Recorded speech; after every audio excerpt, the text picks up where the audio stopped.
Umiyak yung girlfriend ko dahil sa inamin ko sa kanya. We were stuck in the usual Alabang traffic when Out of My League by Steven Speaks started playing in the car. And I swear, that song still hits, lalo na when you're sitting next to the girl you once thought you'd never have a shot with. She smiled when it came on. We both started singing na wala sa tono, laughing at how bad we sounded. But in that moment, everything just felt right, familiar, safe. Then I looked at her and said, alam mo, kahit 8 years na tayo, hindi pa rin nagsisink in sa akin na kasama na kita, na pinili mo ko, na binigyan mo ng chance yung tulad ko. She laughed and said, ang drama mo, but I wasn't done. May mga aaminin ako sa'yo. Nung LDR pa tayo at nililigawan pa lang kita, hindi ko agad maintindihan mga sinasabi mo. Ang lalim ng vocabulary mo.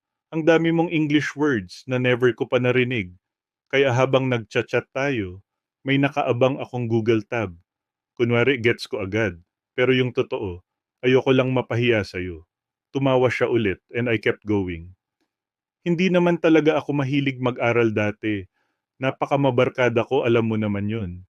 Pero dahil alam kong overachiever ka, I really tried to keep up dahil ayokong ma-turn off ka na may bagsak ako. Nagka-scholarship ka sa Ateneo. Alam kong di ko kaya yung ganung level. Pero I did my best para makapasok sa state university.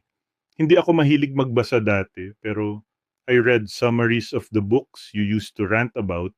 Minsan mag-download pa ko ng crack at iskim ko yun overnight just so I could keep up and rant with you. Check the next video para sa part 2. Kung may na-feel ka sa story na ito, like, comment your thoughts, and follow for more Kwento Before You Sleep.